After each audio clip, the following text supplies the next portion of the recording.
রবিবারের দুপুরবেলা বাড়িতে কষা মাংসের গন্ধে ম ম করছে, কিন্তু এই গন্ধে একজনের পেটে সাইক্লোন শুরু হয়েছে। তিনি আর অন্য কেউ নন, তিনি হলেন আমাদের ঠাম্মা ভানুমতি। মিতালি এখন বাথরুমে আর সুবল বাজারে, অর্থাৎ মাঠ পুরো ফাঁকা।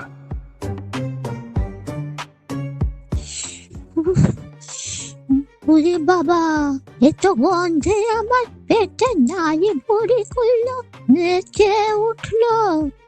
ওই পোড়ামুখী বৌমা নিশ্চয় নিজের জন্য আর নিজের বরের জন্য বড় বড় মাংসের পিসগুলোকে সরিয়ে রেখেছে, আর আমার বেলায় কেবল শুধু ছোট্ট ছোট্ট টুকরো। কেন? আমার দাঁত নেই বলে কি? আমার স্বাদও নেই? মারি তো আছে বাপু। বুড়ি হয়ে গেছি বলে কি আমার স্বাদটাও নেই? ওরে বাবা, এ তো লাল লাল ঝোল। ওই যে একটা আস্ত লেগ পিস মনে হচ্ছে। হ্যাঁ, এই তো। বৌমা তো এখন বাথরুমে না। আচ্ছা ঠিক আছে, ওই লেগ পিসটা মনে হয় আমাকে যাচ্ছে। এসো ভানুমতি, এসো এসো, আমাকে খেয়ে যাও। যাই বাবা, এইবারে ওটাকে লুকিয়ে লুকিয়ে সাবার করে ফেলি।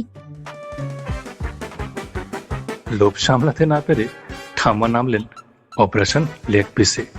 কিন্তু চুরির মাল সহজে কি আর হজম হয়? কি ভালো বাবা, উহ কি গরম। জিভটা মনে হয় পুড়ে গেল। কি ঝাল, উফ কি ঝাল, কি ঝাল দিয়েছে। যাক বাবা, খাওয়া তো হয়ে গেল, কিন্তু কি ঝাল। কি করি এবার? হাতটাকে তো ফেলতে হবে। যাই, জানলা দিয়ে ফেলে দিই, এখনো কেউ দেখেনি বাবা।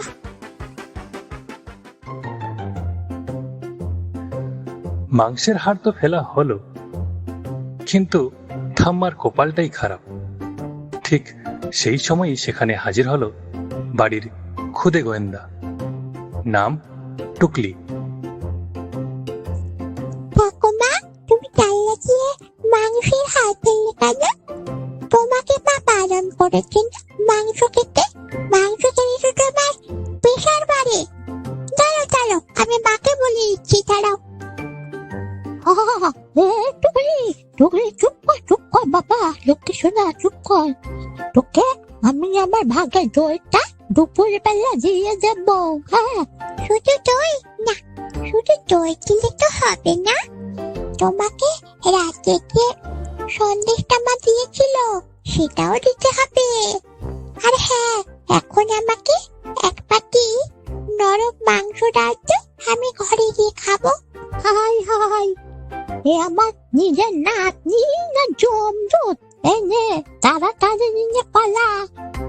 ওয়াও ঠাকুমা, এবার পালাই। ও মরে যায়, যেমন রাক্ষসী মা তার তেমন রাক্ষসী মেয়ে। নাতনিকে ঘুষ দিয়ে তো চুপ করানো গেল, কিন্তু এবার সেখানে প্রবেশ করলো আসল বিচারক, বৌমা মিতালি।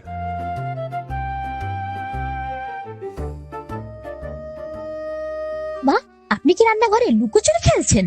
আর আপনার মুখ অমন লাল কেন? আপনি কি খেয়েছেন? ও বৌমা, জানো আমি এখানে জল খেতে এসেছিলাম, এসে দেখি একটা বড় হুলো বেড়াল। বাপরে বাপ, কি বাঘের মতো চেহারা। ঢাকনা খুলে তোমার লেগ পিসটা নিয়ে পালিয়ে গেল গো। আমি যেই ওকে তাড়াতে গেলাম, সে আমার দিকে চেয়ে এলো, আর আমার ভয়ে মুখটা লাল হয়ে গেল। কি বিড়াল?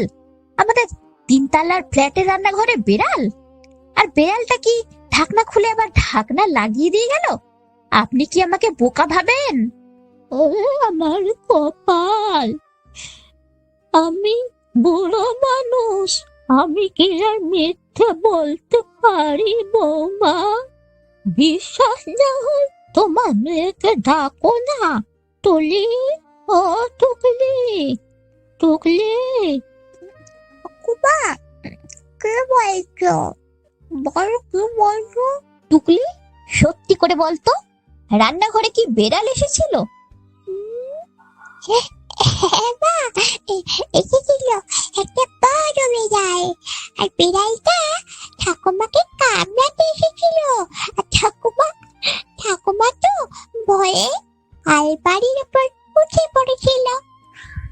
বাহ বাবা বাবা, ঠাকুমার নাতি দুজনেই মিলে গেছে দেখছি। হ্যাঁ, ঠিক আছে, বেড়ালে যখন মাংস খেয়ে গেছে, তখন আজকে দুপুরে কারোর পাতে মাংস পড়বে না, শুধু ঝোল আর ভাত।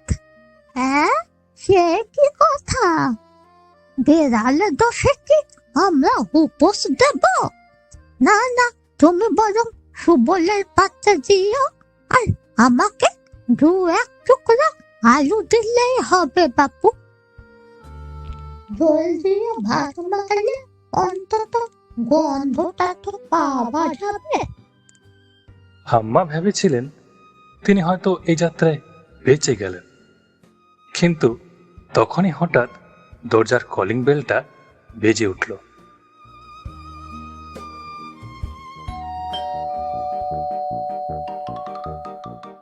ওরে বাবা, মনে হয় সুবল এলো।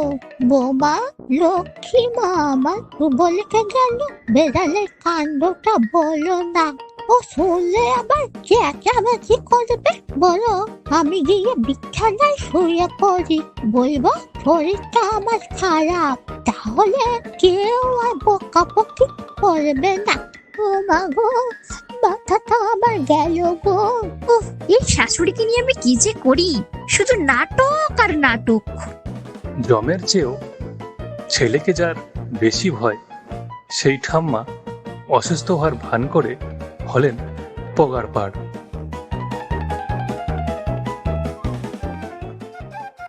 বন্ধুরা, এতক্ষণ শুনছিলেন শ্রুতি নাটক ভানুমতির ভেলকি। এই শ্রুতি নাটকে ঠাম্মা, মিতালি ও টুকলির ভূমিকায় ছিল শান্তিলতা ব্যানার্জি, এবং সূত্রধর হিসেবে ছিলাম আমি, বিশ্বজিৎ বর্মন। তবে ঠাম্মার যাত্রা কিন্তু এখানেই শেষ নয়। ঠাম্মার আরও মজার মজার কীর্তিকলাপ শুনতে সাবস্ক্রাইব করুন এসবি কালচারাল ক্যানভাস। আমাদের এই ছোট্ট প্রচেষ্টা আপনাদের কেমন লাগলো তা কমেন্ট বক্সে অবশ্যই লিখে জানাবেন। তো বন্ধুরা, ভালো থাকবেন, সুস্থ থাকবেন। দেখা হচ্ছে পরের কোনো শ্রুতি নাটকে।